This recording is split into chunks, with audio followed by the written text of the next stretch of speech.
আসসালামু আলাইকুম দর্শক, সবাই কেমন আছেন? রাশেদাস কুকিং স্টুডিওর আরও একটি নতুন এপিসোডে আপনাদের সবাইকে ওয়েলকাম।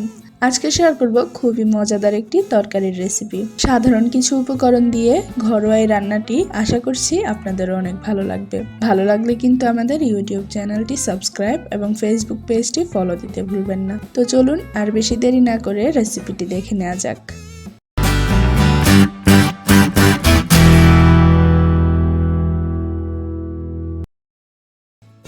প্রথমে একটা হাঁড়িতে দিয়ে দিচ্ছি আমি পর্যাপ্ত পরিমাণ তেল।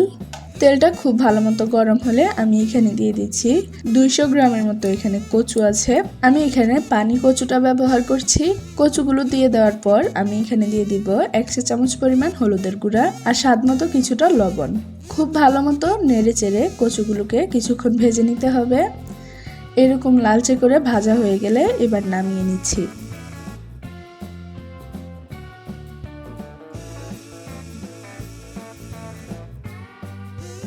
এবার একই তেলে দিয়ে দিচ্ছি এখানে পেঁয়াজ বাটা, 2 টেবিল চামচ পরিমাণ পেঁয়াজ বাটা দিয়ে দিলাম।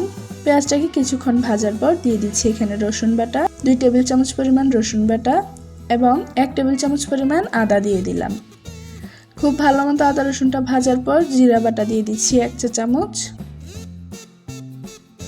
এই মশলাগুলো কিছুটা ভাজা হয়ে গেলে এখানে দিয়ে দিব 4টা এলাচ, 2-3 টুকরা দারুচিনি এবং 2টা তেজপাতা।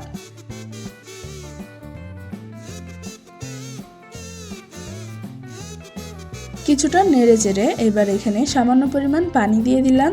মশলাটা যাতে পুড়ে না যায় তাই এই পানিটা দেওয়া। এরপর দিয়ে দিচ্ছি 1 চা চামচ পরিমাণ হলুদের গুঁড়া, 1.5 চা চামচ পরিমাণ মরিচের গুঁড়া।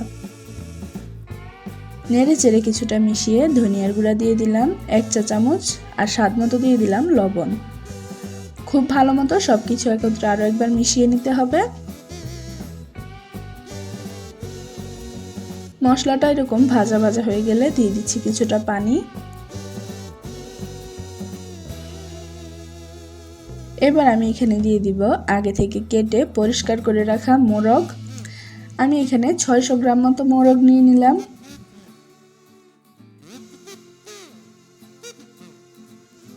নেড়ে চেড়ে খুব ভালো মতো মশলার সাথে মোরগের মাংসটা কষিয়ে নিতে হবে। ঢাকনা দিয়ে রান্না করে নিব 7 থেকে 8 মিনিট। মাঝে আমি আরো 2 একবার নেড়ে চেড়ে দিয়েছিলাম।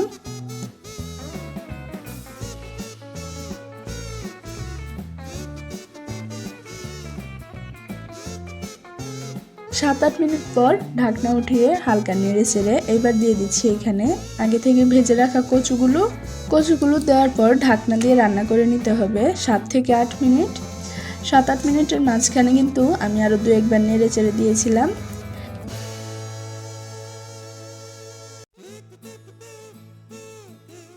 প্রায় 8 থেকে 10 মিনিট মাংস আর কচুগুলো কষানোর পর দিয়ে দিতে হবে এখানে পর্যাপ্ত পরিমাণ গরম পানি। পানিটা দিয়ে খুব ভালো মতো নেড়ে চেড়ে সবকিছু মিশিয়ে ঢাকনা দিয়ে রান্না করে নিতে হবে আরো 10 থেকে 12 মিনিট। 10 থেকে 12 মিনিটের মাঝে আমি আরো 2 একবার নেড়ে চেড়ে দিয়েছি। সবশেষে 4 থেকে 5টা কাঁচামরিচ দিয়ে আলতো হাতে নেড়ে চেড়ে নামিয়ে নিলেই কিন্তু রেডি আমাদের এই ঘরোয়া তরকারিটি। গরম ভাতের সাথে দুপুরে খেতে কিন্তু দারুণ লাগে। আশা করছি আপনাদের কাছেও এই সাধারণ রেসিপিটি অনেক ভালো লাগবে। বাসায় ট্রাই করে থাকলে আমাকে কমেন্টে জানাতে কিন্তু একদমই ভুলবেন না। তো আজকের মতো ভিডিওটা এখানেই শেষ করছি। সবাই ভালো থাকুন, সুস্থ থাকুন। আল্লাহ হাফেজ।